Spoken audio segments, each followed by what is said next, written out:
ರಾಜ್ಯದಲ್ಲಿ ಬಡವರಿಗೆ ಕನಿಷ್ಠ 5 ಲಕ್ಷ ನಿವೇಶನ ಹಂಚುವ ವಿಶೇಷ ಯೋಜನೆಯನ್ನ ರಾಜ್ಯ ಸರ್ಕಾರ ರೂಪಿಸಿದ್ದು, ಇದಕ್ಕೆ ಪ್ರತಿ ಜಿಲ್ಲೆಯಲ್ಲೂ ಸೂಕ್ತ ಜಾಗ ಹುಡುಕುವಂತೆ ಉಪಮುಖ್ಯಮಂತ್ರಿ ಡಾ ಜಿ ಪರಮೇಶ್ವರ್ ಜಿಲ್ಲಾಧಿಕಾರಿಗಳಿಗೆ ಸೂಚನೆ ನೀಡಿದ್ದಾರೆ.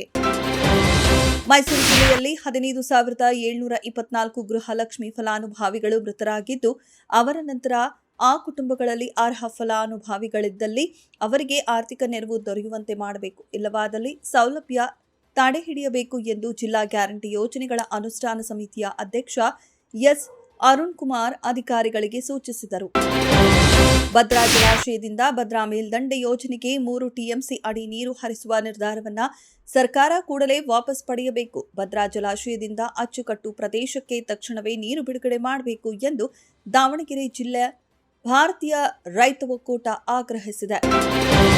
ಕರ್ನಾಟಕ ಅಲ್ಪಸಂಖ್ಯಾತರ ಅಭಿವೃದ್ಧಿ ನಿಗಮದ ವತಿಯಿಂದ 2026 ಹಾಗೂ 27ನೇ ಸಾಲಿನಲ್ಲಿ ಜಾರಿಗೊಳಿಸಲಾಗುತ್ತಿರುವ ವಿವಿಧ ಯೋಜನೆಗಳ ಅಡಿ ಸಾಲ ಹಾಗೂ ಸಹಾಯಧನ ಸೌಲಭ್ಯ ಪಡೆಯಲು ಜಿಲ್ಲೆಯ ಮತೀಯ ಅಲ್ಪಸಂಖ್ಯಾತ ಸಮುದಾಯದವರಿಂದ ಆನ್ಲೈನ್ ಮೂಲಕ ಅರ್ಜಿ ಆಹ್ವಾನಿಸಲಾಗಿದೆ.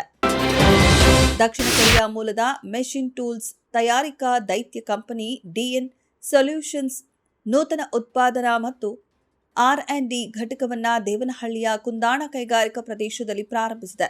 ಬೃಹತ್ ಕೈಗಾರಿಕಾ ಸಚಿವ ಎಂಬಿ ಪಾಟೀಲ್ ಈ ಘಟಕವನ್ನು ಉದ್ಘಾಟಿಸಿದರು. ಕೆಲವು ದಿನಗಳ ಹಿಂದೆ ವರ್ಷಧಾರೆ ಸುರಿಸಿದ್ದ ನೈಋತ್ಯ ಮುಂಗಾರು ಕರ್ನಾಟಕದಲ್ಲಿ ಮತ್ತೆ ದುರ್ಬಲವಾಗಿದೆ. ಮುಂದಿನ 2 ದಿನ ರಾಜ್ಯದ ವಿವಿಧ ಜಿಲ್ಲೆಗಳಲ್ಲಿ ಸಾಧಾರಣ ಮಳೆಯಾಗುವ ಮುನ್ಸೂಚನೆಯನ್ನ ಭಾರತೀಯ ಹವಾಮಾನ ಇಲಾಖೆ ಬೆಂಗಳೂರು ಕೇಂದ್ರ ನೀಡಿದೆ.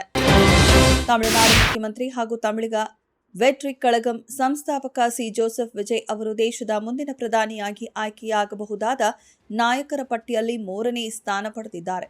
ಇಂಡಿಯಾ ಟುಡೇ ಸಿ ವೋಟರ್ನ ಮೂಡ್ ಆಫ್ ದಿ ನೇಷನ್ ಸಮೀಕ್ಷೆಯಲ್ಲಿ ಪ್ರಧಾನಿ ನರೇಂದ್ರ ಮೋದಿ ಮತ್ತು ಕಾಂಗ್ರೆಸ್ ನಾಯಕ ರಾಹುಲ್ ಗಾಂಧಿ ಬಳಿಕ ವಿಜಯ್ ಸ್ಥಾನ ಪಡೆದಿದ್ದಾರೆ. ವಿದೇಶ ಪ್ರವಾಸಕ್ಕೆ ಪ್ಲಾನ್ ಮಾಡುತ್ತಿರುವ ಭಾರತೀಯರಿಗೆ ಯುಎಇಯಿಂದ ಮಹತ್ವದ ಆಫರ್ ಘೋಷಿಸಲಾಗಿದೆ. ಪ್ರವಾಸೋದ್ಯಮವನ್ನ ಉತ್ತೇಜಿಸುವ ಉದ್ದೇಶದಿಂದ ಭಾರತೀಯ ಪ್ರಯಾಣಿಕರಿಗೆ ಮುಂದಿನ 3 ತಿಂಗಳ ಅವಧಿಗೆ ಉಚಿತ ಎಂಟ್ರಿ ವೀಸಾ ಸೌಲಭ್ಯ ನೀಡಲು ಅಬುಧಾಬಿ ಮುಂದಾಗಿದೆ. ಭಾರತದ ಮುಂಬರುವ ಬಹುಸ್ವರೂಪದ ನ್ಯೂಜಿಲೆಂಡ್ ಪ್ರವಾಸಕ್ಕೆ ಅಭೂತಪೂರ್ವ ಆರಂಭಿಕ ಬೇಡಿಕೆ ವ್ಯಕ್ತವಾಗಿದ್ದು, ಆತಿಥೇಯ ಮಂಡಳಿಯ ಪೂರ್ವ ಮಾರಾಟದ ಮೊದಲ 48 ಗಂಟೆಯಲ್ಲೇ 26,000 ಟಿಕೆಟ್ಗಳು ಮಾರಾಟವಾಗಿವೆ. ಅಕ್ಟೋಬರ್ನಲ್ಲಿ ಆರಂಭವಾಗಲಿರುವ 12 ಪಂದ್ಯಗಳ ಪ್ರವಾಸವು ನ್ಯೂಜಿಲೆಂಡ್ ಕ್ರಿಕೆಟ್ನ ಕ್ರಿಕೆಟ್ ನೇಷನ್ ಸದಸ್ಯರ ಪೂರ್ವ ಮಾರಾಟದಲ್ಲಿ ಅತ್ಯಧಿಕ ಬೇಡಿಕೆ ಕಂಡಿರುವ ಸರಣಿಯಾಗಿ ಹೊರಹೊಮ್ಮಿದೆ. ರಾಕಿಂಗ್ ಸ್ಟಾರ್ ಯಶ್ ಅಭಿನಯದ Toxic a fairy tale for grown ups cinema box ಆಫೀಸ್ನಲ್ಲಿ ತನ್ನ ಅಬ್ಬರದ ಗಳಿಕೆಯನ್ನ ಮುಂದುವರೆಸಿದೆ. ಕೇವಲ 2 ದಿನದಲ್ಲಿ ವಿಶ್ವದಾದ್ಯಂತ ಬರೋಬ್ಬರಿ 190.75 ಕೋಟಿ ರೂಪಾಯಿ ಗ್ರಾಸ್ ಕಲೆಕ್ಷನ್ ಮಾಡುವ ಮೂಲಕ ಹೊಸ ದಾಖಲೆಯತ್ತ ಮುನ್ನುಗ್ಗುತ್ತಿದೆ.